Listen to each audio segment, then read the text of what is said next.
I'm Sunny Potato and welcome back to another episode of The First Hour. Today we're taking a stroll down the Keeper's Trail in his review of Monster Sanctuary. Starting off with storyline. Your chosen character, a male or female, is the ancestor of past monster keepers. These are people who raise, train, and protect the monsters in the sanctuary. Together with your bloodline spectral familiar, this will be either a wolf, eagle, toad, or lion. You are introduced to the fighting mechanics, how to explore and interact with the world. Your first objective is to meet with a trainer named Old Burren. Your first hour is mostly dealing with fighting different creatures on your way to this trainer's home, which is located to the far west of the sanctuary. Once you are introduced to him, you battle his squishy blobs to prove your worth. Then you must defeat what I assume is one of the first mini-bosses, the Golem Champion. This will allow you to be promoted to the ranking of Keeper Aspirant. The storyline gets a rating of 3 out of 5 stars. While it's cute, it's very simple. The entire game, from the pixelated 2D animation, fighting style, and more, just feels like a Pokemon copy and paste. Like, I'm serious, it's just a copy and paste of Pokemon. It's pretty crazy. The champions you need to beat feel like gym leaders, which increases your ranking, and I'm guessing the other 3 bloodlines will be future Elite Four NPCs, though I'm definitely not 100% sure on this. Next is gameplay. Monster Sanctuary uses a mouse and keyboard style, specifically using either the mouse or arrow keys to move, spacebar to jump, and F to interact with the world. I did like that you can use the mouse to type actually. Like when prompted to name your character and the newly hatched monsters, you can just use it to scroll through the keyboard instead of having to use arrow keys. Jumping took some time to get used to, but I eventually got it. The menu screen is pretty extensive though. There are a lot of options and it doesn't always feel like it makes sense. To equip an item on a monster, you can't just go to your inventory, select it, and then the monster you want to apply it to.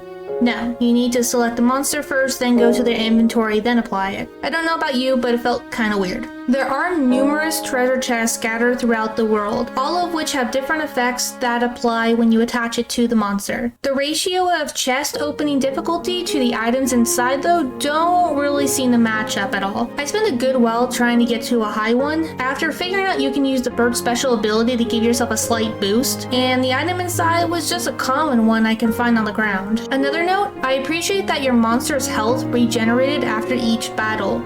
There's no need to worry about running to a health store or buy more potions and the like. Riding on that, additionally after battle, I found that the monsters that weren't part of the fight still received experience points. This was really cool as I wasn't worried about having to constantly rotate them around to keep their levels even. In the end, and as mentioned earlier, this is really a Pokemon style game. Even the starting battles remind me of the GBA versions, each monster having a type, water, fire, grass, etc. that has effects against other types and the repetitive animations for attack moves. I'm giving gameplay a rating of 3 out of 5 stars. While I think the controls are pretty easy to pick up and fighting has some cool aspects, the overall feel of repetitive grinding and the way too close resemblance of Pokemon just bumps the score down a bit. While Pokemon is far from bad, I just feel like the developers could have taken the inspiration without it feeling like a copy-paste. Third is graphics. Monster Sanctuary uses a 2D pixel art style. The NPCs and monsters each have a unique look to them, even if the scenery itself isn't all that fascinating. You're busy jumping up and down crevasses and trying to reach the treasure chest, but the graphics overall feel very repetitive. There's just too much that feels like a combination of an old GBA Pokemon and a DS Pokemon style that has thrown me off quite a bit. Unfortunately, there's nothing much more that can be said about the graphics. This section gets a rating of 1 out of 5 stars. While the monsters are cute, it just feels lazy and repetitive. Fourth is sound. The ambient music is nice to listen to. It's an upbeat tone and reminds you of a typical adventure game laced with a medieval fantasy theme.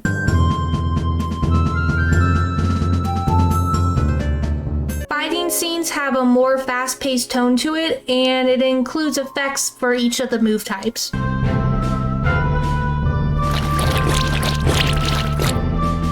At the end of the battle, it goes through your points, rating, and experience points, which have their own tones as well.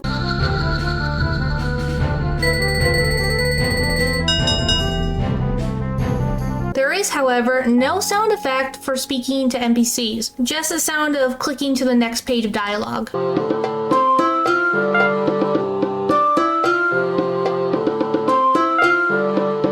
The only really cool, unique music I could could find was when you battle the champion. The tone turns to more of a cathedral choir sound.